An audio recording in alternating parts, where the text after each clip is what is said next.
Que tout esprit loue le Seigneur.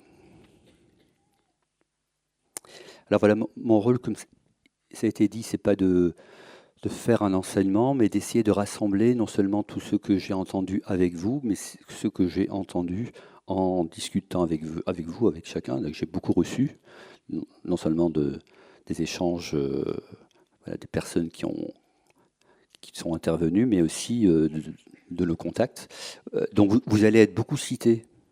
Je ne vais pas citer les noms ou les prénoms des personnes qui ont inspiré ces réflexions, mais vous allez vous retrouver si on a discuté ensemble pendant ces 4 jours.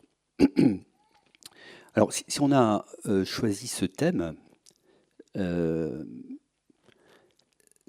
c'est parce que la situation politique, il ne faut pas se raconter d'histoire, on n'a pas choisi un thème intellectuel comme ça, c'est que la situation politique et sociale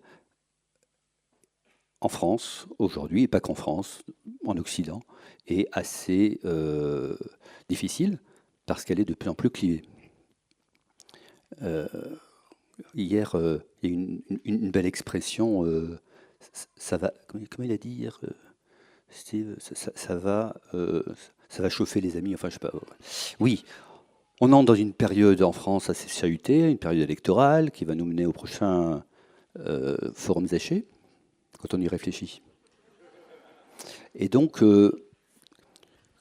quand le thème a été pensé, on ressentait ce clivage. Bon, depuis, on le ressent de plus en plus, et on sait, faut pas se raconter d'histoire, on sait que ça va être de plus en plus clivé, parce que les périodes électorales sont clivantes. Donc, il nous semblait intéressant, il a semblé intéressant aux responsables de la mission de se dire, réfléchissons avant d'entrer dans cette période, et réfléchissons calmement ensemble sur ce qu'est le clivage, pourquoi et comment on pourrait éventuellement l'éviter. Voilà. Donc, enjeu politique fort, enjeu spirituel fort, puisque toute société clivée est une société qui subit les assauts du diviseur, qui par définition est un diviseur. Donc, ça s'est très bien montré, y compris en sciences sociales, même si ce n'est pas dit comme ça. Dès lors qu'une société commence à se diviser, alors elle subit un assaut mortifère. Donc on en est là. Et nous, courageusement, on essaie de regarder le problème et de se dire, nous, en tant que chrétiens, qu'est-ce qu'on peut faire de ça pour nous et pour les autres? Pour nous, parce qu'il faut résister au clivage, et c'est pas simple, de ne pas entrer dans cette logique démoniaque, d'être emporté par le clivage, et d'entrer nous-mêmes, et de contribuer, et de l'accentuer même, en croyant bien faire parfois. Donc, comment résister et comment agir pour que le clivage soit le moins... pour le limiter. Oui, je suis modeste, je ne vais pas commencer à dire pour l'empêcher, mais déjà le limiter et le rendre le moins violent et mortifère possible. Donc c'est ce que je vais essayer de traiter en, j'espère, moins d'1 heure, en rassemblant les notes que j'ai prises et que j'ai rassemblées donc cette nuit, comme d'habitude, pour essayer qu'on parte avec des idées partagées. Alors après, que vous soyez d'accord ou pas, c'est pas le sujet, mais enfin au moins on aura partagé un cadre à l'issue de ces 4 jours. Je voudrais donc traiter ça en 4 temps, je crois, oui. D'abord comprendre pourquoi c'est quoi un clivage et pourquoi il y a un clivage aujourd'hui plus important, pourquoi il y aurait cette tendance accentuée. Ensuite, qu'est-ce qui m'empêcherait d'entrer dans cette logique du clivage? Et donc là, je vais traiter la question de la vérité. Et enfin, troisième temps, comment je peux essayer, moi, de ne pas entrer dans la logique du clivage, ou comment je peux essayer de combattre, de lutter contre cette logique du clivage, en essayant de vous donner, alors vraiment très très modestement, très humblement, quelques petits trucs que moi j'expérimente. Voilà, puis chacun rajoutera dans sa liste ce qu'il expérimente lui-même. Et je terminerai par comme toujours dans les enseignements Zaché, par une méditation qui sera rapide ici de l'Évangile. Et alors, je suis très touché parce qu'il se trouve que celui que j'avais choisi avant d'assister à l'entretien d'hier, c'est le procès de Jésus. Bon. Donc, ça sera le procès de Jésus comme méditation ensemble, très rapide, hein, pour qu'on parte avec une parole de Dieu qui nous permet de comprendre comment Jésus, lui, a affronté le clivage. Alors, je commence par mon premier point, ça, ce qui est un peu normal. Comprendre le clivage. Et là, je voudrais qu'on revienne ensemble sur des choses qui ont été dites, et peut-être pour préciser.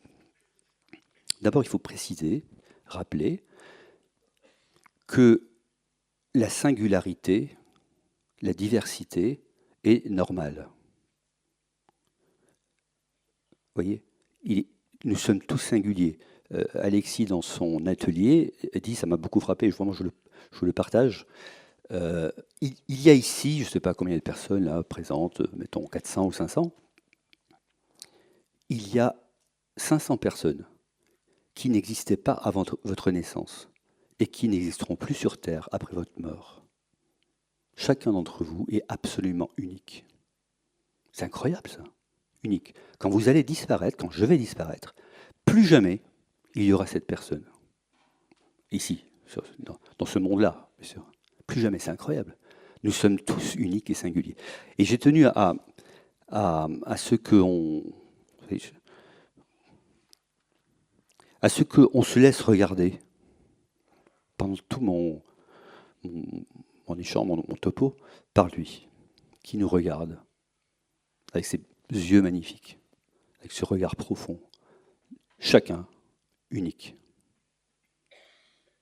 Laissez-vous regarder un instant. Voilà. Présent, il nous regarde et nous sommes tous un singulier. Donc, c'est normal que dans une société, il y ait une diversité. De même, il est tout à fait normal, anthropologiquement, et ça, c'est pas le chrétien qui parle, c'est n'importe quel scientifique des sciences sociales dira qu'anthropologiquement, il est normal de chercher une identité. Parce que je suis singulier, je cherche quelle est mon identité. Ma vocation, il y a eu un atelier, voilà, qui je suis, c'est normal ça, de se référer à une identité. Et même un peu plus, c'est absolument nécessaire de s'enraciner dans une communauté humaine. Personne ne peut vivre en dehors d'une communauté humaine, c'est archi démontré. Voilà. On ne peut pas, parce que le langage suppose un interlocuteur, un auditeur, parce que l'intelligence passe par le langage. Bref, c'est impossible de ne pas vivre dans une communauté, quelle qu'elle soit. Enfin, une communauté qui s'appelle une famille, qui s'appelle une cité, qui s'appelle une église, bien sûr. Donc tout ça, c'est pas le clivage. Tout ça, c'est la diversité normale de la vie sociale, qui nous rassemble dans différentes communautés. Et donc c'est tout à fait normal qu'il y ait une diversité de communautés dans une société. C'est de toujours à toujours, ça. Ça, c'est toujours pas le clivage. Alors qu'est-ce que ça... C'est quoi, à quel moment on peut dire c'est clivant? Pour prendre un mot qui est aujourd'hui très, très utilisé. À quel moment on peut dire c'est un clivage? C'est pas simplement la diversité normale des communautés. On a dit hier dans l'entreprise, voilà, bien sûr qu'il y a des différences. À quel moment c'est clivant? Alors j'avais préparé quelque chose, vous voyez comme quoi. Et donc en cherchant, avant, en préparant, je me disais, c'est clivant lorsque on est dans un camp. Vous voyez, on est dans un camp. Alors, et on est un camp contre l'autre. Et en fait, en écoutant, et notamment les témoignages, je me suis dit, je vous partage, alors vous en faites ce que vous voulez, mais qu'en fait, ce qui est clivant, c'est quand on se met dans un camp. C'est quand on s'interne. Ou lorsqu'on est interné. Parce que ça n'a pas été dit pendant ces 4 jours, mais quand, moi, ça me renvoie à des camps quand même. Hein. Envoyer des gens dans des camps, vous voyez, ça veut dire quelque chose. Hein. Camp aussi. On pense toujours aux camps de combat, mais il y a des camps, voilà, de la mort sociale. Et En fait, c'est en écoutant le témoignage d'Alban, je me suis dit, voilà un garçon qui a été mis dans un camp, au sens du camp, vous voyez. Il est mis dans un camp. Et on a discuté après de manière encore plus personnelle, enfin plus d'homme à homme. Oui, enfin, il pouvait témoigner avec la force, là, mais quand même, ça touche. Sortir du camp, c'est pas si simple. On reste un peu tatoué. Donc, il y a clivage lorsqu'on est interné. Tu es dans ce camp, toi. Va dans ton camp. Et il arrive qu'on s'interne nous-mêmes. On s'enferme dans un camp. Et on ne se rend pas compte qu'on joue le jeu de cette division parce qu'on s'interne nous-mêmes. Donc, vous voyez,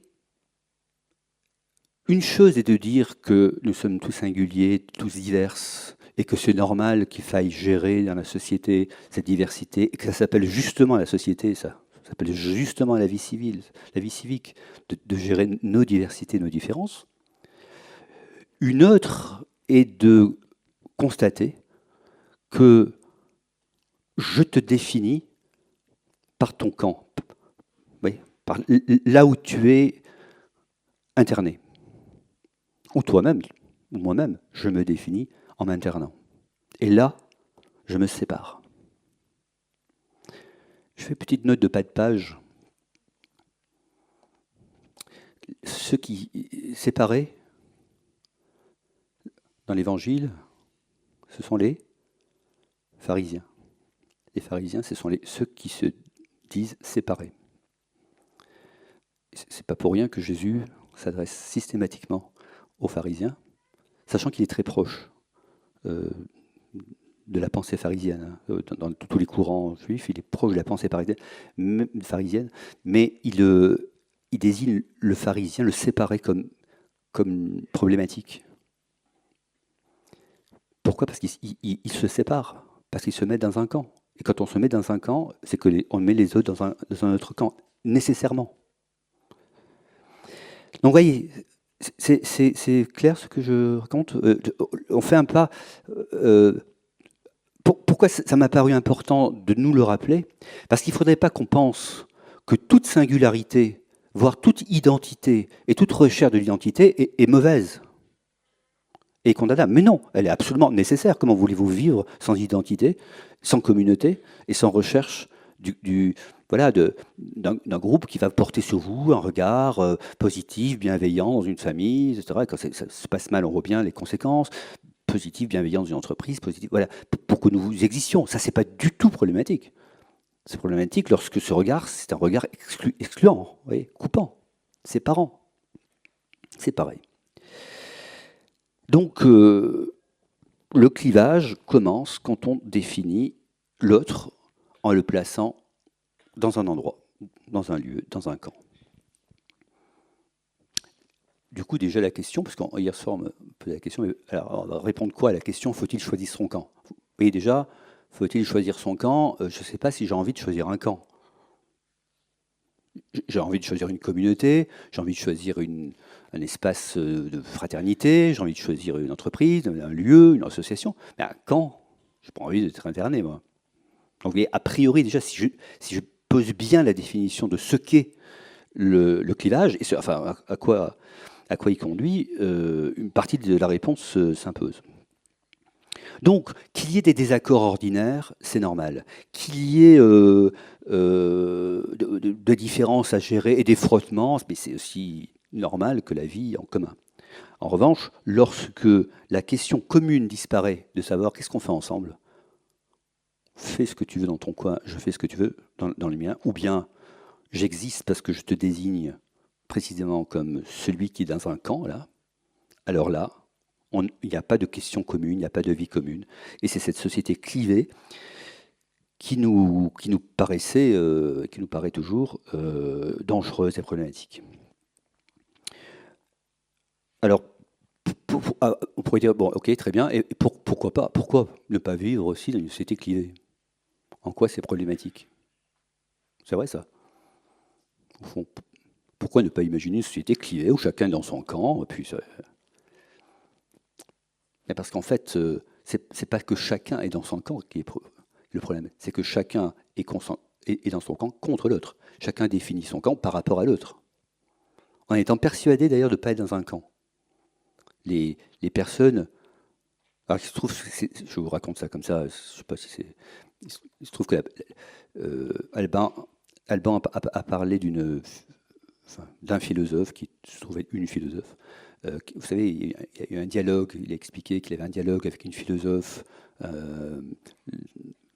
qui a beaucoup œuvré pour le discréditer, etc. Et qu'il a rencontré après, etc. Il se trouve que je la connais très bien et que j'aime beaucoup cette personne. Et que je me demande comment c'est possible qu'elle ait agi comme ça. Je me demande comment c'est possible la connaissant. Et en discutant avec Alban, il me dit, mais à la fin, elle m'a dit, c'est vrai qu'on aurait pu se parler avant. Mais je ne suis pas sûr qu'elle aurait changé d'avis. Parce qu'en fait, elle se définit, je vois bien comment elle a raisonné, elle se définit en désignant la peur de l'autre, le camp. Donc elle l'a mis dans un camp, elle l'a interné, et puis c'était dangereux, il ne fallait pas qu'il sorte de son camp, et surtout qu'il vienne dans son journal, en l'occurrence. Et donc elle l'a mis à distance, et après c'était inexorable. C'était impossible qu'elle ne le condamne pas. Et pourtant, c'est une personne vraiment magnifique, intelligente, vraiment une grande chrétienne, très belle personne. Ben voilà, on tombe tous. C'est pour ça que la troisième partie sur les petits trucs nous intéresse. Enfin, j'espère. En tout cas, moi, m'intéresse parce que c'est pas difficile de tomber dans la désignation de l'autre comme comme interné, quoi. Parce que ça me donne une identité. Clairement, dans cette situation, tu es d'extrême droite parce que moi, je suis bien du bon côté. C'était ça, en fait. Qu'est-ce que ça veut dire? J'en sais rien. Si on travaille un peu ensemble pour savoir, c'est très compliqué, mais ça fait rien. Ça me permet, en désignant le camp, de pouvoir, moi, me donner une identité. Je suis du bon côté, le camp des saints. Voilà, donc, pourquoi une société clivée ne peut durer? Parce qu'un royaume divisé ne peut pas continuer d'exister. Et une société clivée est une société qui meurt. Donc si ça nous touche, ça nous concerne, nous, chrétiens, intéressés donc au salut du monde, de chacun de nos contemporains, de nos frères et sœurs en humanité, comme on l'a dit à l'instant, intéressés, c'est parce qu'on voit bien qu'une société clivée va à sa perte. C'est pas parce qu'une société clivée rejette les chrétiens ou en priorité. C'est parce qu'elle, collectivement, elle va à sa perte. Et oui, on va tous mourir ensemble. Enfin, en tout cas, on va tous mourir, beaucoup de gens vont souffrir parce que la société s'effrite. Et c'est ça qui nous touche d'abord en tant que chrétiens. C'est pas d'être nous mis dans un camp. C'est que parce que nous sommes mis dans un camp, comme d'autres, sont mis dans des camps, c'est tout le monde qui est condamné. Et c'est contre ça qu'on réagit. Vous voyez la petite nuance que je voudrais apporter par rapport peut-être à des échanges qu'on a, et c'est normal, quand on est agressé, on a envie de se dire, attends, mais c'est nous, on attaque les chrétiens depuis... Non, mais le fait d'attaquer les chrétiens comme ça, d'abord, regardez, ce n'est pas que les chrétiens qui sont attaqués comme groupe. Ce qui me touche en tant que chrétien, justement, parce que je suis catholique, c'est-à-dire catholicos, l'universel, c'est que la société dans laquelle je vis, que j'aime beaucoup, elle est en train de s'effriter et de mourir. Et que donc, comme vous, nous avons notre responsabilité d'hommes et de femmes chrétiens, chrétiennes, de faire quelque chose, de réagir. Donc voilà pourquoi s'il y a un problème de clivage, et pas simplement un problème de diversité. Pourquoi la société, c'est mon deuxième point du point 1, pourquoi la société tend à se cliver aujourd'hui davantage? On peut se poser cette question. D'abord, je voudrais, là aussi, c'est des petits trucs comme ça, c'est pas un enseignement, c'est vraiment des notes. Rappelez que c'est pas la première fois dans l'histoire que la société se clive. Vous avez régulièrement, la société s'est clivée. Les guerres de religion, c'est des guerres de clivage. La Révolution française, c'est du clivage. Vous voyez, régulièrement, il y a des moments où la société se clive. Bon. Pourquoi elle se clive particulièrement aujourd'hui? On l'a dit. Donc Baptiste nous l'a bien expliqué, je ne vais pas revenir, et tant mieux que ça me permet d'aller très vite sur ce point. Rôle des systèmes techniques, et notamment de la numérisation du monde et des réseaux. Ce que je rajouterais simplement, c'est que c'est pas simplement les réseaux sociaux, TikTok et toute notre économie, toute notre société fonctionne par réseau depuis 30 ans. Aujourd'hui, vous ne pouvez pas échapper au réseau. Mais pas les réseaux sociaux. Les réseaux, tous les flux d'achat, de logistique, financiers, de comptabilisation, de la création de valeur, tout ça, c'est numérisé. Et tout ça, ça passe par des réseaux. Tout ça, ça passe par du traitement d'informations. Donc, même s'il n'y avait pas de réseaux sociaux, on serait dans des réseaux. Et je dirais c'est irréversible. Notre société a basculé dans une société de réseaux dans lesquels la technologie sous-jacente à nos pratiques, à nos rencontres, c'est elle qui gère une grande partie de notre activité. Moi, j'aime bien quand je fais des conférences sur l'IA, je pose la question, est-ce que vous utilisez l'IA? Alors, il y a 10 personnes, 20, 30 qui disent oui, les autres, non. Ah, vous n'avez pas de GPS? Ah bah oui, bah, le GPS c'est de l'IA, vous l'utilisez depuis 15 ans, c'est de l'intelligence artificielle. Il y a 15 ans qu'on a abandonné les cartes. Tiens, il y a 15 ans qu'on a abandonné les cartes. Ou 20 ans, peut-être, vous voyez. Qu'aujourd'hui, dire, tiens, je vais sortir la carte pour savoir où est Paray-le-Monial, plus personne ne fait ça. Et vous voyez bien qu'on est rentré dans une société de réseau. Parce que il y a un réseau, il y a un satellite qui vous envoie, vous savez exactement où vous êtes. Et donc, non seulement où vous êtes, mais c'est le satellite qui va vous guider. S'il y a des bouchons, il va vous faire aller ailleurs. Vous voyez. Donc, au-delà des réseaux sociaux, qui sont aggravants parce que c'est la communication entre les individus qui est touchée, là, par le réseau, mais tout notre système économique et social est aujourd'hui tenu par des réseaux. Alors, pourquoi les réseaux ont tendance à cliver? Parce qu'ils accentuent l'individualisation. Ça, tout le monde le vit. Hein. Vous pouvez acheter de chez vous. Je ne vais pas prendre intentionnellement un réseau social. Vous pouvez acheter de chez vous, par Amazon, par ce que vous voulez, pour n'importe quelle entreprise qui a un site, pour acheter de chez vous. Vous n'allez plus dans un magasin. Vous ne rencontrez plus une personne de face à face qui va vous vendre, comme chez Cartier, vous vendre comme ça la bague que vous achetez en général toutes les semaines. Voilà. Vous tapez, vous allez sur le site de Cartier, vous tapez, puis vous avez votre bague, sans vous déplacer. Ça accroît l'individualisation. Ben, imaginez tout le GPS. Ah, des fois, quand je suis à Paris, j'ai honte. Je regarde mon portable pour savoir où je dois aller, alors qu'il y a plein de passants qui pourraient me dire ouais, c'est telle rue. Mais je pense que si je leur demandais, ils se sentiraient agressés aujourd'hui. Un jour, j'étais à Lyon, là, je cherchais une rue, je sors mon téléphone, il y a un vieux monsieur qui dit vous cherchez une rue. Alors, j'ai dit oui. Ah, moi j'aime bien dire aux gens où sont les rues, parce que je suis un vieux Lyonnais, alors j'aime bien vous expliquer. Eh oui.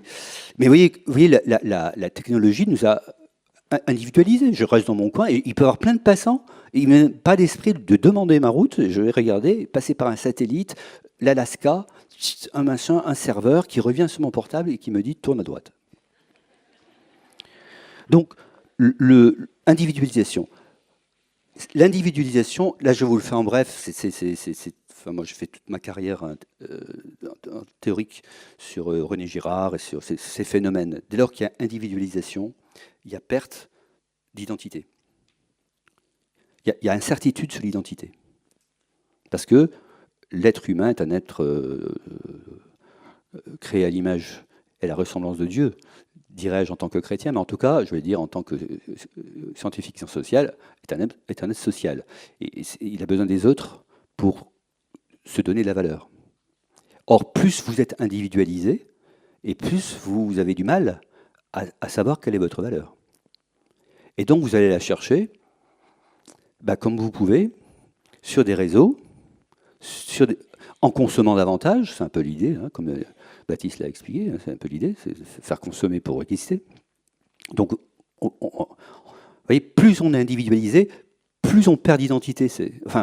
Parce qu'on a besoin de l'autre pour attester de son identité. Et donc, on va la chercher dans des agrégations d'opinion. On va la chercher dans des accords d'opinion. Ça- Ce que je dis là, c'est vraiment, enfin, je vous le dis en 3 minutes, et je n'irai pas plus loin, mais faites-moi confiance, c'est archi travaillé en sciences sociales depuis la fin du XIXe siècle. Les systèmes de foule, dès lors que l'individu est isolé, nécessairement, il ne va pas être en communauté, il va être en foule. C'est-à-dire qu'il va chercher à s'identifier à travers un magma. Mais pas une appartenance communautaire qui demande du temps, de l'échange, de la naissance de l'identité par rapport à l'autre, l'altérité. Un magma.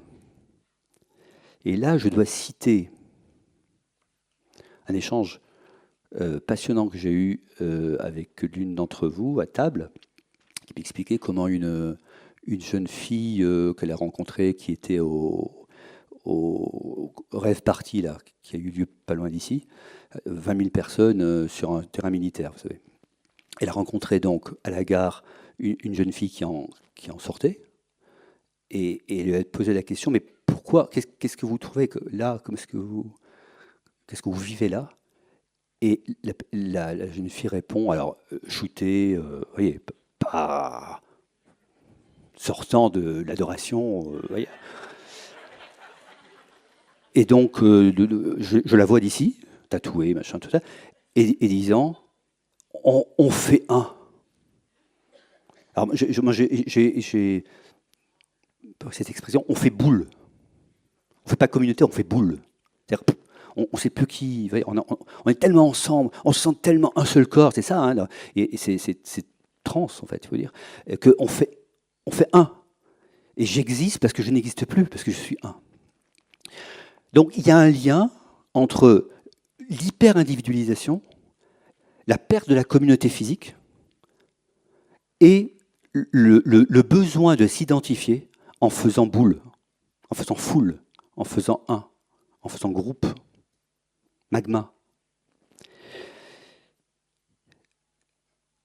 Première raison qui explique pourquoi le numérique en général, hein, au-delà des réseaux, le numérique a eu tendance à créer les clivages. Alors pourquoi? Parce que quand on fait boule, on ne réfléchit plus. On est dans une boule et puis on n'est pas dans une autre.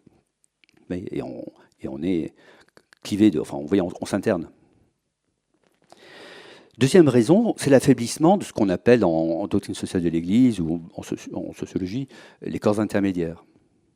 Dès lors qu'il y a, et ça c'était la grande révolution numérique depuis maintenant 30 ans, dès lors qu'il y a un accès direct de tout le monde à beaucoup d'informations, tout le monde a l'impression, je crois que tu l'as dit, je suis même sûr que tu l'as dit, tout le monde a la prétention d'avoir la même légitimité à analyser l'information. Accès direct. Affaiblissement des corps intermédiaires, ce que dans mon jargon de mes travaux théoriques j'appelle la sociétalisation. C'est-à-dire qu'il n'y a pas d'intermédiaire entre la société et elle-même, entre un membre de la société et la société tout entière. Arrêtons de avant, dans une logique d'équilibre normal d'une société, il y a ce qu'on appelle les corps intermédiaires, l'État, les administrations, les entreprises, les églises, les partis politiques, les syndicats, qui font intermédiation entre moi en tant que membre de la cité et la cité tout entière. Le numérique, de manière générale, ça a écrasé les corps intermédiaires, puisque chaque personne, chacun d'entre nous peut avoir accès directement à la société tout entière et parler au nom de la société tout entière.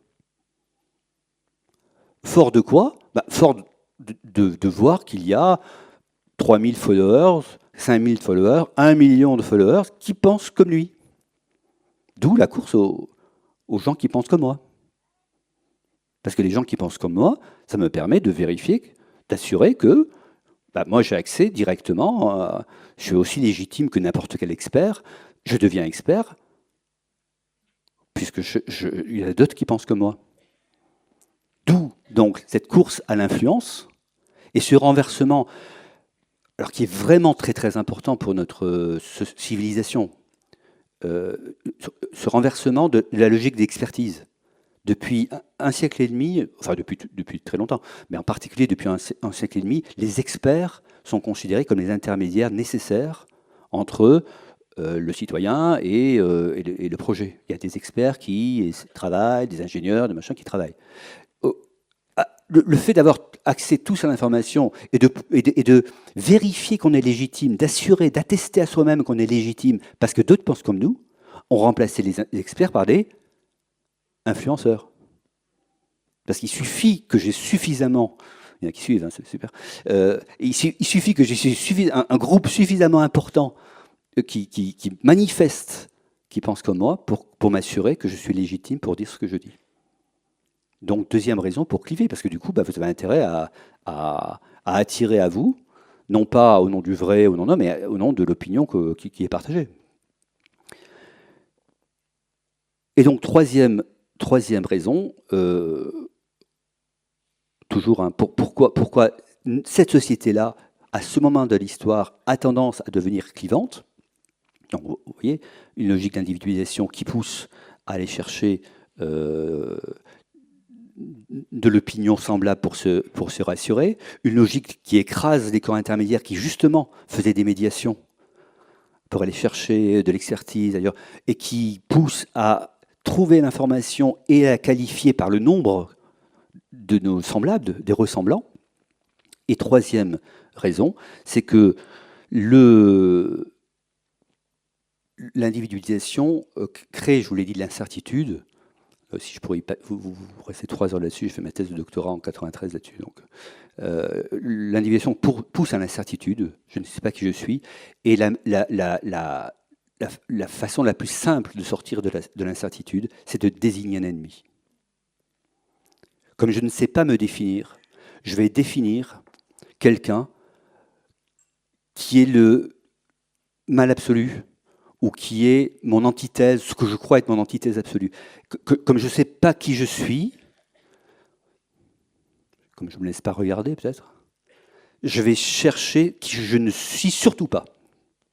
Et donc il y a une logique que René Girard a très bien montré, une logique de désignation d'une victime, de désignation d'un ennemi par construction. Alors désignation d'une victime où je me considère comme victime, hein, c'est un phénomène comparable. Voilà, donc tout ça c'est assez... encore une fois, Baptiste nous l'a largement introduit à ça, donc je ne veux pas aller plus loin, je suis déjà allé trop loin, mais c'est pour nous rappeler que et pour moi c'est très, très important pour la suite de notre histoire, cette logique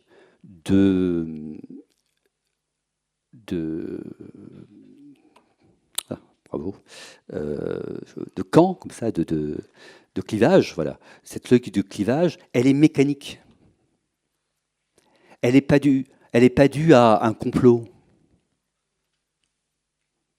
Vous voyez, elle n'est pas due à des gens qui réfléchissent en se disant tiens, on va. Ah, il y a des gens qui réfléchissent qu'il va faire le mal, c'est sûr, évidemment. Mais vous voyez, c'est plus grave que ça. C'est qu'elle est mécanique, elle est liée à notre façon même de fonctionner. Nous avons mis en place, comme ça arrive régulièrement dans l'histoire des civilisations, hein, c'est pas la première fois, et ce ne sera pas la dernière sans doute, mais on a mis en place un système logique, social, technologique, qui conduit mécaniquement du clivage, au sens où on l'a entendu, c'est-à-dire du clivage par internement des autres, par exclusion de l'autre, par désignation de l'adversaire, par désignation d'une victime à sacrifier. On a eu un exemple donc pendant ce forum, hein, avec Alban qui a raconté son histoire, qui était une histoire victimaire, enfin voilà, désignation d'une victime, parce que c'est ça qui a permis au corps social en face de lui de se ils ne savent pas très très bien qui ils sont, mais ils savent ce qu'ils ne veulent pas être. Même s'ils peuvent vraiment désigner ce que ça veut dire, mais peu importe, c'est cet ennemi. C'est très bien quand il a dit, je crois que c'est un tweet, c'est la victoire, ou il y a une victoire, mais sur quoi?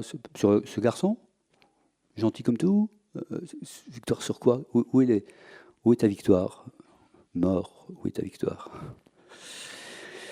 Voilà, alors ça a été, vous savez, beaucoup théorisé ça, notamment par un sociologue anglais-polonais qui s'appelle Zygmunt Bauman, sous le terme de société liquide.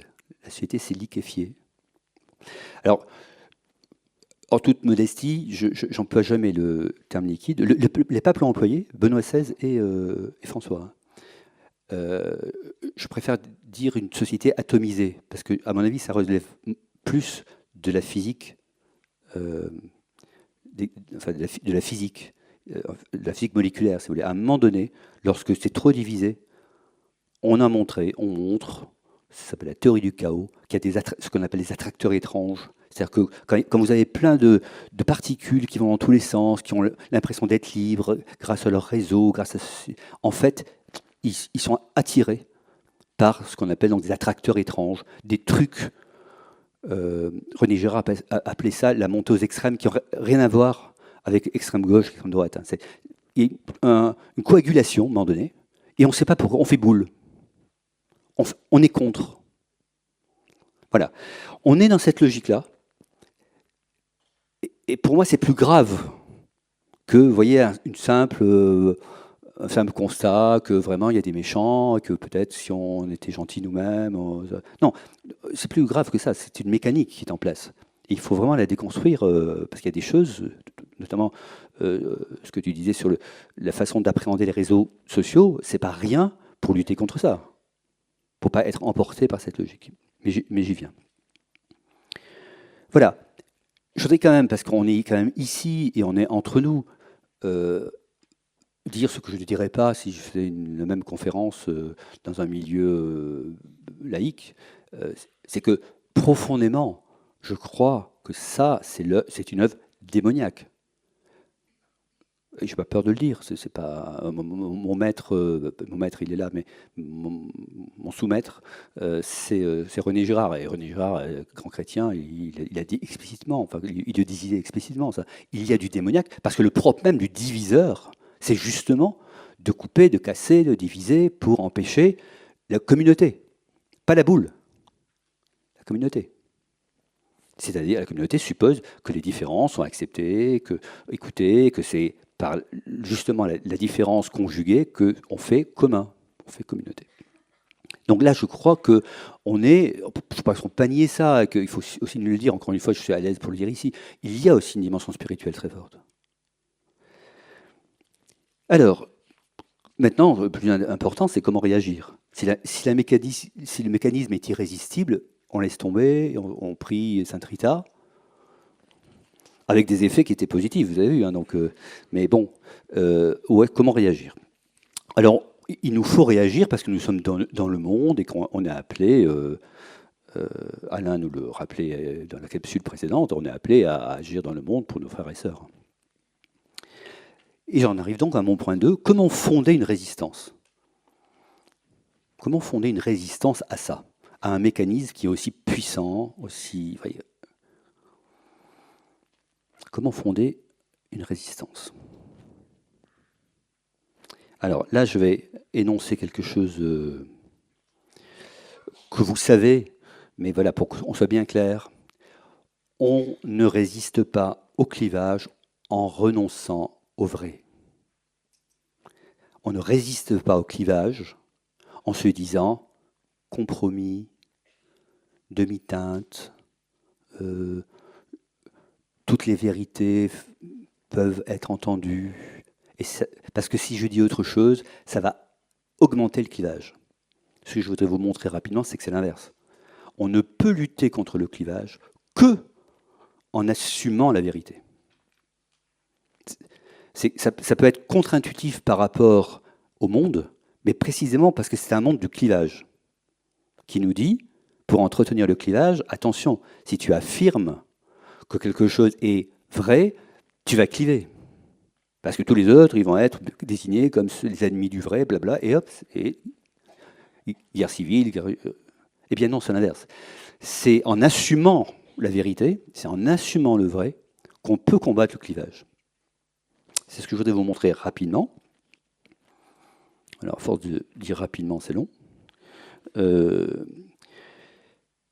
Voilà. Pourquoi ?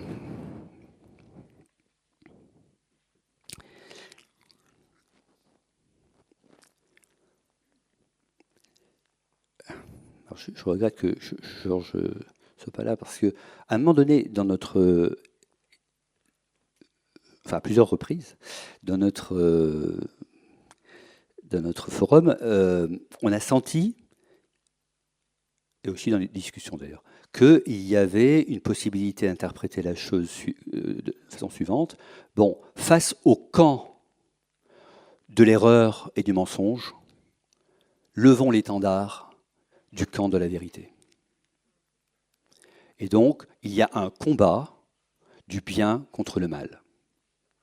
Et nous sommes du côté, évidemment, du bien, et donc nous allons mener ce combat contre le mal. Alors, sous le regard sévère des théologiens ici présents, j'affirme que ceci n'est pas catholique. Il n'y a pas de combat du bien contre le mal en bonne théologie catholique. Pourquoi ? Parce que le bien a déjà triomphé. C'est pas le sujet, c'est pas le combat du bien contre le mal pour arriver un jour à ce que le bien l'emporte sur le mal. Le bien a déjà triomphé. Depuis le début, depuis le commencement du monde, le bien a triomphé. Pourquoi ça ? Alors vous savez que c'est l'hérésie cathare, ça, d'opposer le bien et le mal, ou manichéenne, d'opposer le bien et le mal, de dire il y a un combat, et puis à un moment donné, le bien l'emporte, tue le mal, et c'est terminé, il n'y a plus que le bien. Mais non, le bien est d'origine, et de toujours à toujours, il est là. En revanche, il est contesté. Il est contesté par toutes les forces, par exemple, dont je viens de parler. Il est contesté par des forces qui ne sont pas bien avec le bien. Et pour plein de raisons, hein, qui sont peut-être des raisons de trajectoire de vie, c'est pas nécessairement avec un complot, machin, que le diable l'utilise, c'est tout à fait possible. Mais oui, il y a plein de raisons pour contester que le bien est déjà là, que le bien est déjà victorieux. Mais alors, mes amis, si on oppose le bien et le mal, ça veut dire que Dieu est à égalité du diable. Et qu'à un moment donné, c'est Dieu qui l'emporte. Il pourrait ne pas l'emporter d'ailleurs, comme si les deux étaient en équivalence. Mais non, ça depuis saint Thomas, hein, le mal n'est qu'un bien qui s'ignore. C'est une ignorance du bien, le mal. C'est pas un truc à côté. Le bien est déjà là. La victoire est déjà remportée, sauf qu'elle est contestée. Et si on lit l'Apocalypse attentivement, l'Apocalypse, c'est pas le combat des anges contre le mal qui...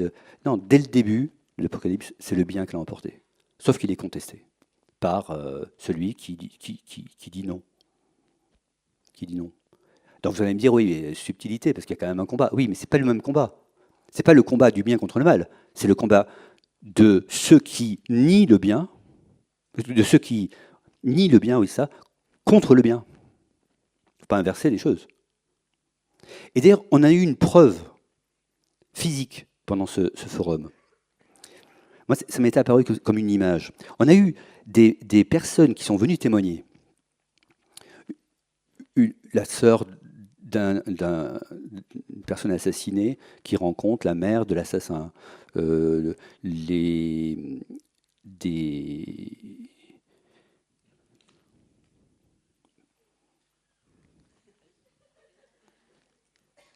D'autres témoignages de... Alors, des patrons qui rencontrent des gens de cité, et qui rencontrent. Autre témoignage qui... Un témoignage incroyable, les Gunel. Des gens qui disent il faut faire un film sur le Sacré-Cœur, etc.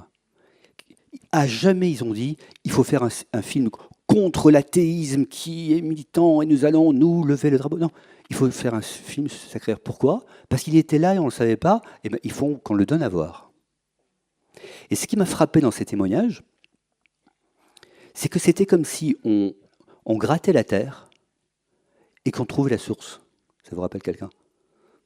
Ou bien, vous voyez, qu'on pousse un rideau et qu'on voit la lumière. Elle était là. La rencontre possible entre cette sœur et cette mère de famille était possible, en fait, était là.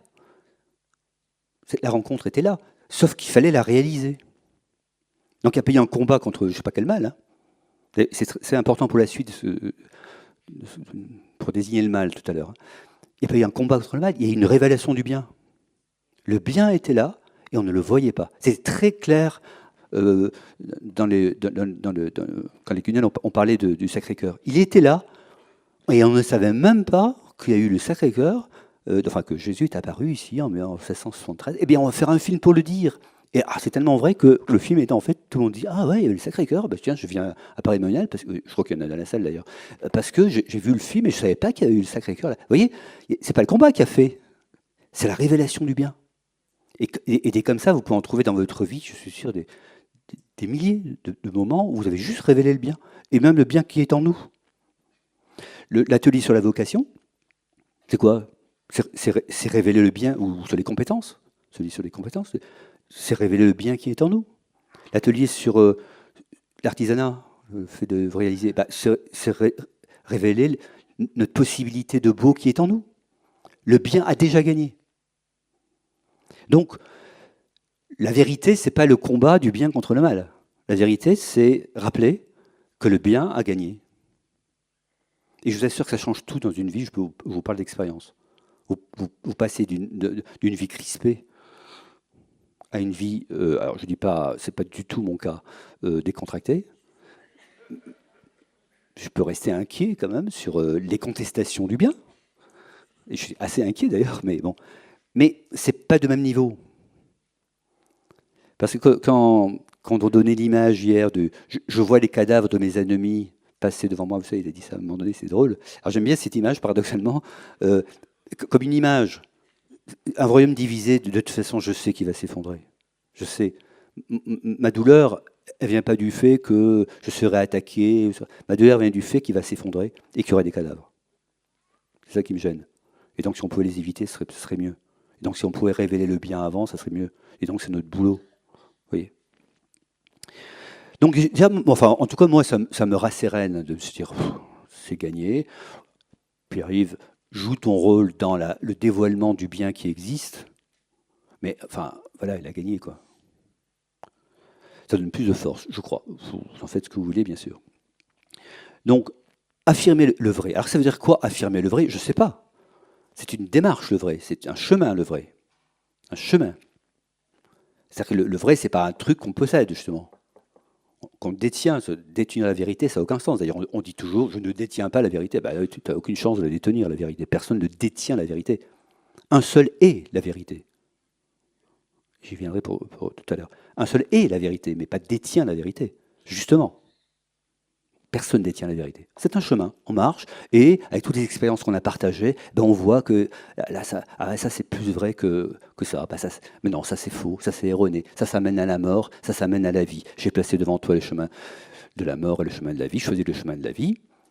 Oui, ça c'est plutôt le chemin de la vie. Voilà la vérité. Chemin, vérité, vie. Je suis le chemin, la vérité et la vie. C'est un chemin. Chemin pour plus de vie. Dans ce chemin, il y a de la méthode. La première, c'est l'humilité. Non seulement je n'ai pas la vérité, je suis très joyeux d'être sur ce chemin de vérité, très joyeux. C'est super comme aventure, d'être sur un chemin où je vais découvrir des choses qui sont plus ajustées, plus vraies, quoi. Mais je détiens pas, et je détiendrai jamais. Donc humilité. Et cette humilité, ça se traduit par le fait d'être confronté aux faits. À un moment donné, je demande des faits. C'est pas moi qui décide, c'est pas une opinion, ce sont des faits. C'est pas moi qui décide si Jésus est ressuscité ou pas. C'est un fait. Alors comment je vérifie le fait? Tiens, je regarde dans les évangiles et je dis tiens, c'est bizarre, ils ont dit ça, tiens, où est le corps? Il n'y a pas de corps. Ah tiens, il n'y a pas de tombeau, c'est bizarre, il n'y a pas de tombeau, un fondateur d'une religion, il n'y a pas de tombeau. Ah non, ils sont fondés justement parce qu'il n'y a pas de tombeau. Ah ouais, c'est intéressant. Oui, ce sont des faits. Je pars du fait. Le fait, c'est l'humilité, c'est pas moi qui décide. Un. Deux, toujours dans l'humilité, ça va faire des hypothèses. Il y a des choses, je ne sais pas. Je reviendrai dans stratégie d'opposition au clivage. Je ne sais pas. Je fais une hypothèse. Si, alors peut-être il y aurait ça. On a discuté avec certains de l'avenir de la France, ou des perspectives électorales, je sais pas. Je sais pas moi, mais voilà, je fais des hypothèses, je reste modeste par rapport à ça. Je rentre pas tout de suite dans le clivage. Si on ne fait pas ça, c'est la mort de... Non. Voilà, il peut se passer ça. Humilité. Et puis, c'est un point qui me paraît très important pour notre forum, parce que je crois qu'il a pu avoir une confusion dont j'ai entendu les échos. Il faut bien distinguer deux niveaux. Le niveau du système et le niveau de l'expérience. Je vais donner un exemple, ça va être infiniment plus simple.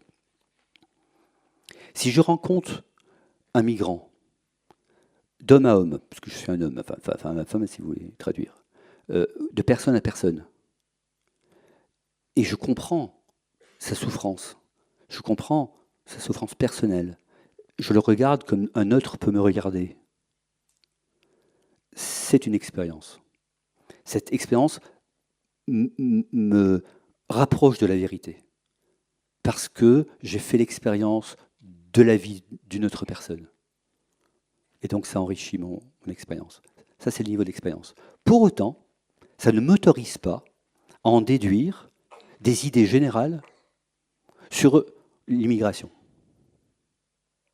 qui relève d'une autre dimension, qui est systémique, comme on dit, parce qu'elle ne touche pas que cette personne et moi, mais un ensemble de conditions qui relèvent des conditions d'hospitalité, des moyens qu'on met en œuvre, de la nécessité, bref, de plein de choses, de la dignité qu'on accorde aux personnes ou pas, des moyens de ce qu'on appelle la migration. Et ça, c'est c'est pas un autre sujet, j'y reviens, mais c'est une autre dimension du sujet. Donc on ne peut pas écraser une dimension par l'autre. C'est pas parce que j'ai fait l'expérience, je prends intentionnellement la question du migrant parce que c'est une question extrêmement sensible, très sensible au sens affective. Je ne peux pas, parce que j'ai fait l'expérience de la rencontre du migrant, en déduire une loi générale sur comment il faut gérer. C'est pas juste en termes de vérité, parce que je n'ai pas la connaissance de l'ensemble des conséquences, j'ai juste la connaissance d'une relation. En revanche, donc là j'écraserai mon expérience sur le système. Et je dirais, ce que j'ai vécu, tout le monde veut le vivre de la même façon. Je ne sais pas. En revanche, en sens inverse, je ne peux pas écraser la compréhension du système sur la vie de cette personne, sans avoir partagé l'expérience, sans comprendre ce que ça va vouloir dire en termes d'expérience. Et ce qui fait le chrétien, allez non, ce qui fait la personne intelligente, donc le chrétien, mais oui, c'est en ce sens. C'est pas le chrétien qui est réduit parce qu'il est chrétien. C'est l'intelligence que notre foi nous permet de révéler. C'est l'articulation des deux. C'est arriver à passer d'un à l'autre. C'est arriver à avoir une conception juste des conséquences, par exemple systémiques, de l'immigration. Quand je dis juste, je ne peux pas d'idée là à partager. C'est juste donc voilà, il faut faire des hypothèses, voir ce que ça signifie, les conséquences, tous les enjeux, et une conception juste de l'expérience que vivent les personnes migrantes, ou de l'enrichissement qu'il y a à vivre avec elles une expérience. Les deux. Les deux. Si certains ont lu Le Travail invisible ou on fait le parcours lâché, c'est toujours la même chose. C'est le travail, il est pensé au niveau, voilà, conceptualisé, et en même temps il est vécu. Et c'est l'articulation des deux qui fait un bon manager. C'est l'articulation des deux qui fait un bon politique. C'est clair ce que je dis ou... Oui, c'est vraiment un chemin. La vérité, c'est un chemin. Donc je marche, et un chemin, je m'appuie sur deux jambes. Il y a une jambe, c'est la jambe de l'expérience. Je n'ai vraiment aucune expérience d'un sujet, c'est-à-dire aucun partage de vie avec quelqu'un qui vit ça. Je ne suis pas vraiment un expert, quoi. En revanche, si je suis un expert abstrait. En revanche, si je n'ai que des expériences de terrain, ça, de contact, bah, attention, restons modestes. Attention à l'extension, vous voyez, des conséquences, de l'extension de ce que je peux en tirer. C'est pas aussi simple. Il y a peut-être d'autres expériences que j'ai pas faites et qui vont être difficiles pour d'autres personnes. Et donc c'est ça dont il faut tenir compte aussi. Et beau travail pour les politiques que d'être ouvert à tout ça. Et donc la vérité, oui, c'est magnifique, non? C'est magnifique. C'est la vérité scientifique, c'est la vérité théologique, c'est la vérité spirituelle, c'est la vérité qui nous conduit à marcher et être sûr qu'il y a une vérité. Et bien sûr, je vais avancer vers ça. Sûr qu'il y a une vérité, parce que c'est ça la condition, c'est que je suis sûr qu'il y a une vérité. Alors, troisième conséquence, parce que je cherche la vérité, écoutez bien la logique, parce que je cherche la vérité, je ne peux pas m'enfermer dans un camp. Pourquoi? Parce que l'autre détient sûrement une part de vérité. Un petit bout, ce que dit très bien le Concile Vatican II. Un petit bout, même un fragment, même un micro-éclat. Ça peut être un diamant, un micro-éclat, vous savez. Ça peut être hyper utile pour comprendre. Donc, par humilité, c'est-à-dire par acceptation que les choses me sont données, je m'ouvre à l'autre pour être intelligent. Vous voyez, c'est pas la morale qui me fait m'ouvrir à l'autre seulement, parce que c'est la morale si on veut, mais c'est pas ce que je veux dire là. L'intelligence même des choses me conduit à m'ouvrir à l'autre, parce que c'est pas possible que, y compris dans mon adversaire, il n'y ait pas quelque chose que je n'ai pas vu. Donc je m'ouvre. Je ne dis pas que s'ouvrir, ça veut dire partager, etc. Je ne me convertis pas en, mais écoute, tends l'oreille. Il y a peut-être quelque chose. Donc vous voyez, cette ouverture, en quoi elle est nécessaire? Ce n'est pas l'intelligence collective dont je veux parler là, qui est encore autre chose. Hein. C'est simplement le fait que je ne peux pas être intelligent. Il faut que dès lors que je suis intelligent dans un cercle fermé, je devrais avoir un doute, qui est un doute de l'intelligence.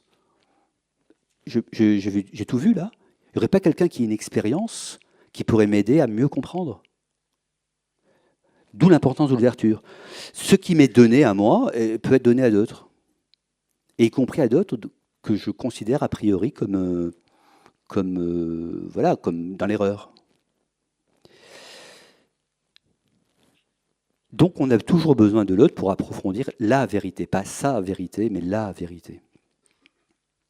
Y compris pour se confirmer dans le choix qu'on en fait. Hein. Il ne s'agit pas de dire que parce que l'autre il détient une part qui va me changer. Peut-être pas, ça va peut-être me confirmer. Mais en tout cas, cette ouverture est essentielle. Voilà.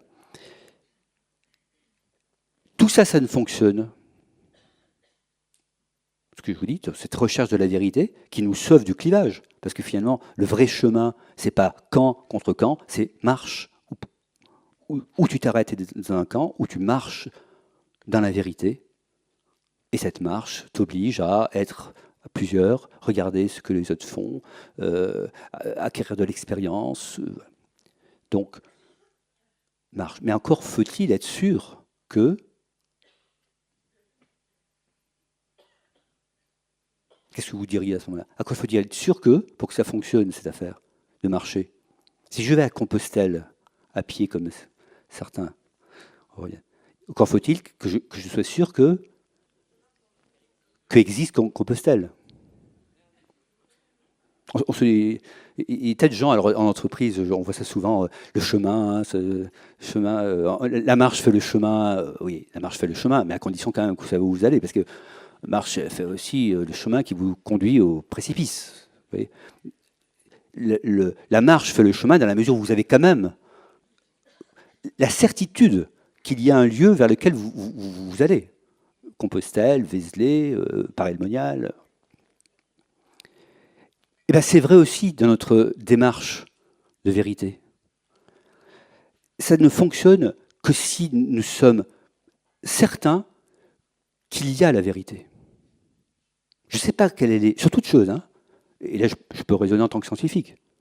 Moi je disais à mes étudiants en thèse, je commençais comme ça, est-ce que tu crois à la vérité? S'ils me répondaient, oh non, la vérité, ben, ça dépend des personnes, je disais, écoute, on ne va pas travailler ensemble parce que moi je suis scientifique, et si tu crois qu'il y a des vérités différentes, tu vas me raconter une histoire, quoi. Ça va être ton opinion. Mais si on veut chercher quelque chose, il faut bien qu'on croit ensemble qu'il y a quelque chose de vrai. Comment veux-tu qu'on travaille ensemble scientifiquement si on ne croit pas qu'il y a quelque chose de vrai? Mais c'est vrai pour toutes nos activités, tous nos savoirs.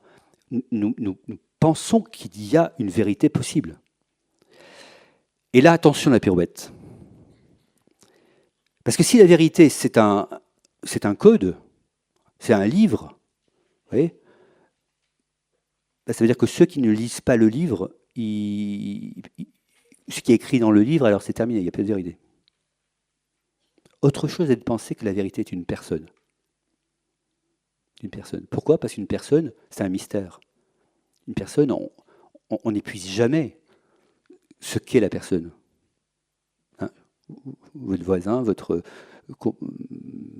époux, épouse, ami, on n'épuisera jamais ce qu'est une personne. Si nous savons de foi sûre que la vérité est une personne, c'est-à-dire que, in fine, tout ce qu'on peut dire sur la science, ça converge ultimement vers le fait que la vérité est parce qu'il est. Je suis le chemin, la vérité et la vie. Je suis le chemin, la vérité, il y en a une.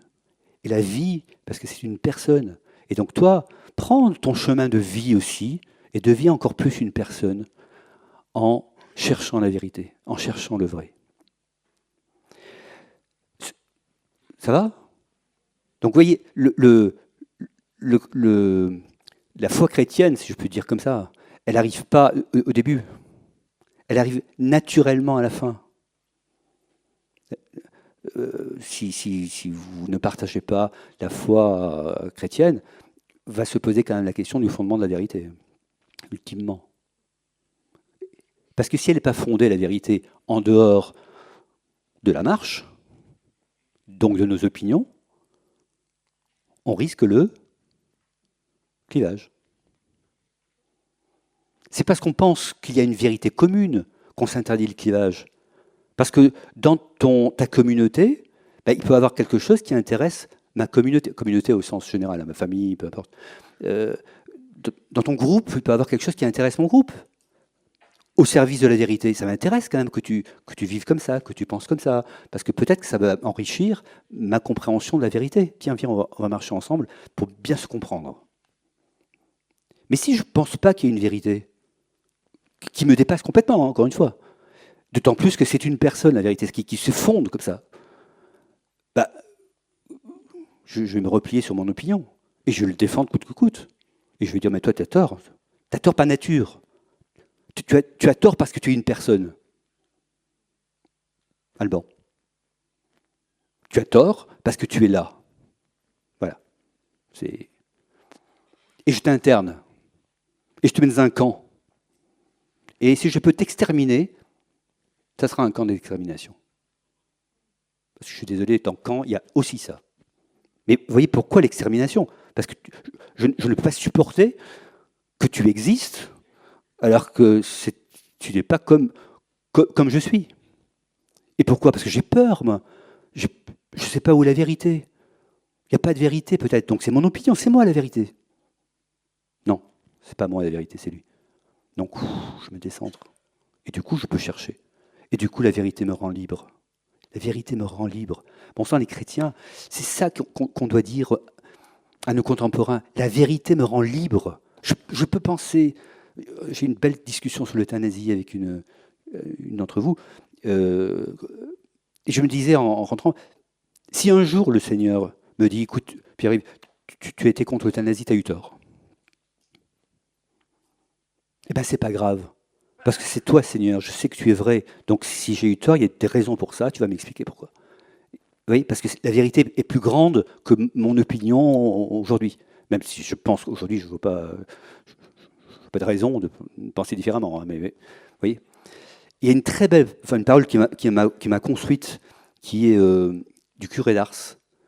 Un journaliste demande au curé d'Ars, et si vous, après la mort, vous allez ailleurs et vous constatez qu'il n'y a rien. Voilà, il n'y a rien. Pas de paradis, il n'y a rien. Curé d'Ars, ce n'était pas un grand intellectuel. Hein. La réponse est magnifique, admirable, intellectuellement. Il dit, c'est vrai que si, après la mort, je constate qu'il n'y a rien, je serais bien attrapé. Mais je ne regretterai pas d'avoir cru en l'amour. Je serais bien étonné. Bon, je serais bien... Voilà. mais je ne regretterai pas d'avoir cru à l'amour. Ça veut dire qu'il mettait la vérité de l'amour au-dessus de ce qu'il imaginait d'être le paradis, ce qu'il y a après, etc. Quelle magnifique réponse. Enfin, ça m'arrive souvent d'y penser lorsque je suis comme ça, agressé sur l'opinion.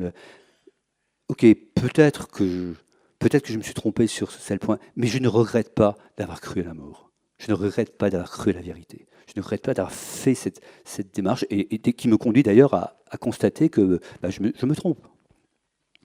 Donc voilà, contrairement à ce qu'on pourrait craindre, ce n'est pas parce qu'on nie la vérité, qu'on s'empêche de défendre le vrai, que l'on lutte contre le clivage. C'est au contraire, lorsqu'on annonce la vérité, mais comme je vous l'ai indiqué, comme ce chemin, quand on demande à d'autres de venir avec nous marcher sur ce chemin de vérité, après qu'il découvre que ça va à Compostelle, ça c'est son problème avec lui, hein, mais qu'on découvre ce chemin ensemble, qu'on lutte contre le clivage. Ça va? Bon, il me reste 5 minutes? Très bien. Alors, 5 minutes pour vous dire comment résister au clivage pour maintenir la possibilité du dialogue. Parce que maintenant, ok, très bien, demain on est dans le monde, demain on est dans une société clivée, demain on écoute la radio et les les machins, les de gauche, droite, extrême gauche. Bon. Comment on peut résister? Alors, je vous donne vraiment des moyens très très rapidement que moi j'ai mis en œuvre, mais ça vaut ce que ça vaut. D'abord, il faut résister, il faut apprendre à résister à l'attraction du clivage.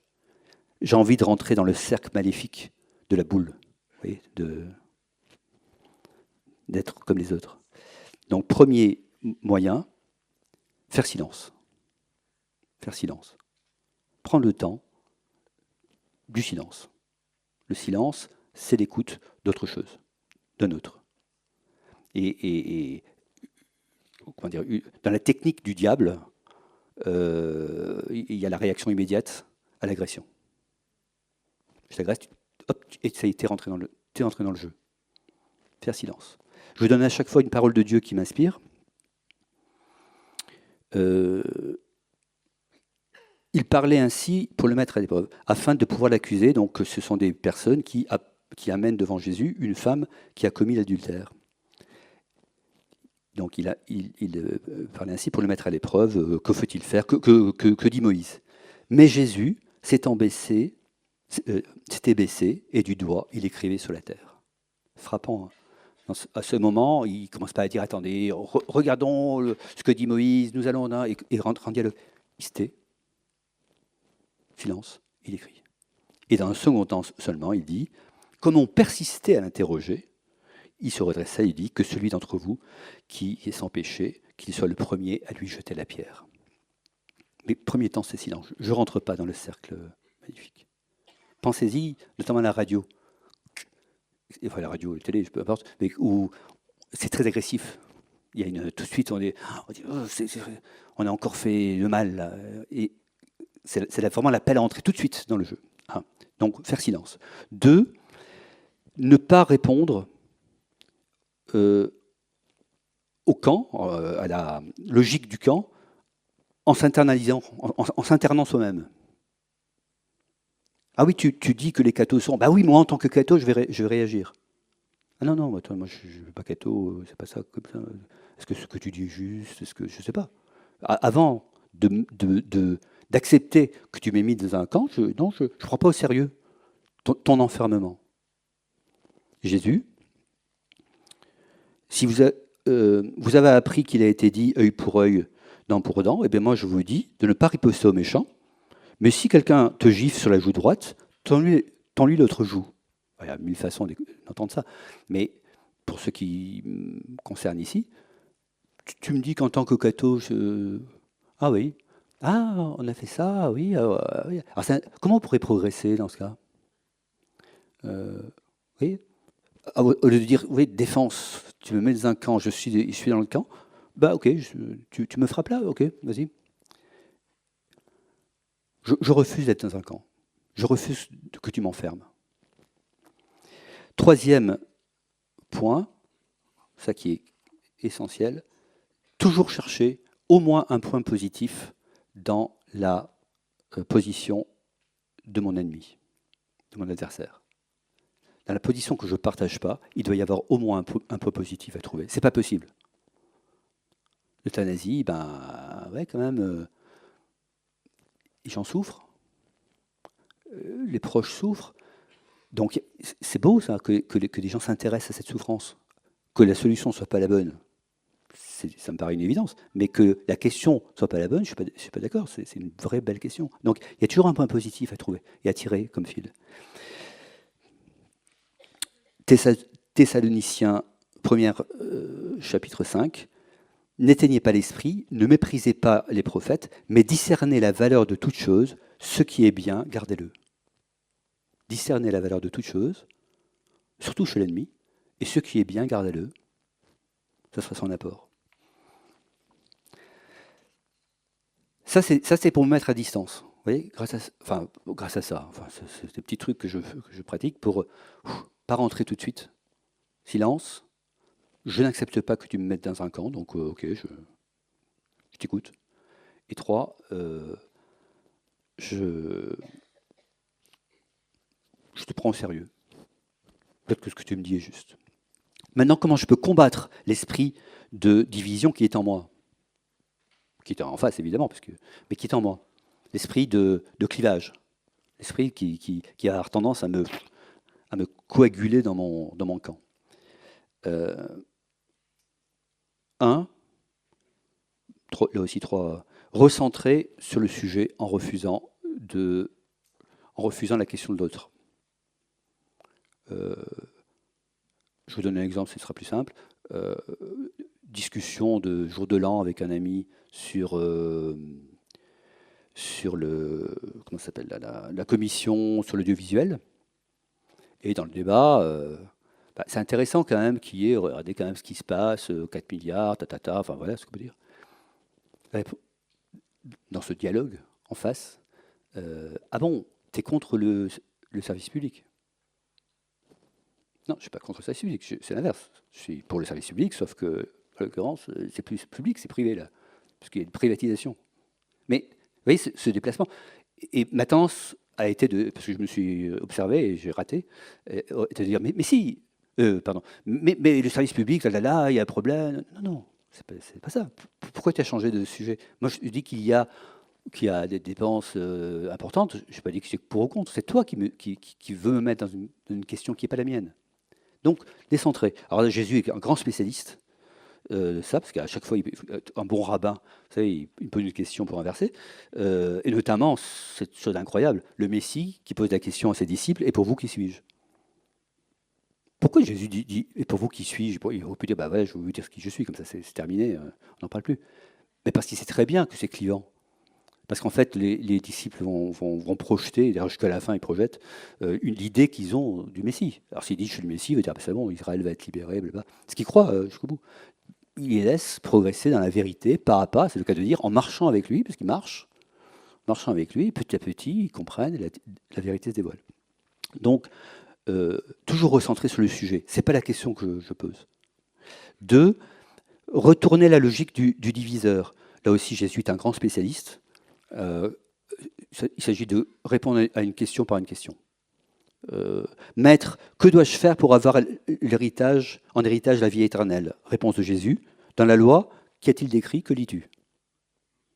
C'est pas moi qui vais te le dire, c'est toi qui vas le faire. Mais je te pose la question et je renverse. Déjà, il voulait me mettre dans une catégorie, voilà, la vie éternelle, c'est ça marche comme ça. Donc, retourner à la logique du diviseur, c'est-à-dire, face à une parole clivante, par exemple, ne pas répondre par une parole qui va être clivante. Poser la question, mais pourquoi tu dis ça? Qu'est-ce qu'il y a derrière? Enfin, technique bien connue, mais de désamorçage bien connue, mais voilà, qui m'aide. Et enfin, parfois, dénoncer l'esprit de division lui-même. Il y a des fois où il faut dire, écoute, là ce que tu dis là, non, c'est de la division. J'ai un ami qui un jour reçoit les témoins de Jéhovah pour Noël, et les témoins de Jéhovah viennent lui expliquer tout le mal qu'il faut penser de Jésus pour Noël. Et il a eu cette magnifique réaction, il dit, mais attends, tu viens chez moi, pour Noël, je suis chrétien, tu le sais, tu viens chez moi pour m'expliquer que Jésus n'est pas né, etc. Mais je n'ai pas envie d'entendre ça. Pourquoi tu viens diviser comme ça? C'était magnifique, radical. C'est quand Jésus dit « Hypocrite, pourquoi voulez-vous me mettre à l'épreuve ?» Vous voyez, de temps en temps, il faut dénoncer la logique pour elle-même. Voilà. Je conclus donc. Alors, je ne vais pas traiter la scène du procès de Jésus, je vous invite à la lire. C'est dans donc Jean. Vous la lirez, donc, et vous savez que... Voilà, je vous invite à la lire et à penser à ce petit topo. Vous allez voir que Jésus... alors je la lis, je la commente très très vite. Alors Pilate rentra dans le prétoire et appela Jésus et lui dit « Es-tu le roi des Juifs ?» Ça y est. « Es-tu le roi des Juifs ?» Que répond Jésus? C'est toi qui le dis. Hop, retournement. Parce que déjà, tu allais mettre une catégorie, roi des Juifs égale exécution, ta. Pilate répondit, est-ce que je suis juif, moi? Hop, est-ce que je suis dans ta boule? Est-ce que je suis dans ton clan? Est-ce que je suis dans ton camp? Est-ce que je suis juif, moi, pour savoir si... Et Jésus déclare, ma royauté n'est pas de ce monde. Hop, je décale. Vous verrez. Hein, Pilate, alors es-tu roi? Jésus répond, mais avant, c'est toi-même qui le dis. C'est toi-même qui le dis. Vous voyez, à chaque fois, il y a ce travail de Jésus qui n'empêche pas la crucifixion, hein, mais le travail de mise à distance de ce qui est en train de se passer, qui est la mise en œuvre de du sacrifice qui est en train de s'accomplir. Et il le met en évidence, ce sacrifice social. Voilà, donc je vous invite à lire ça. Ce que donc je voulais vous partager, c'est n'ayons pas peur d'être ce que nous sommes, parce que c'est très important de l'affirmer, dans la mesure où nous n'affirmons pas un camp, précisément. Parce qu'on m'a dit, est-ce qu'on va répondre à la question, faut-il choisir un camp? Alors, je vous dis fermement, non, il ne faut pas choisir un camp, parce qu'on n'est pas dans un camp, nous, on est sur un chemin. Et on invite les gens à marcher, à aller sur le chemin dont nous savons, nous, le but, et nous espérons que ceux qui marchent avec nous trouveront aussi où ils vont. Mais l'évangélisation, c'est ça. C'est viens avec moi, viens marcher, et puis Dieu fera le reste. Mais viens avec moi marcher. Je crois qu'il y a une vérité pour tous, pour toi, pour moi. Peut-être que tu en sais plus que moi sur la vérité. Viens, on va marcher ensemble et on va échanger. Nous marchons, nous allons. Donc pas de camp, un camp contre un camp. Donc la réponse est claire. Et nous avons plus que ça à lutter contre ça. Parce que ça, c'est l'œuvre du diviseur.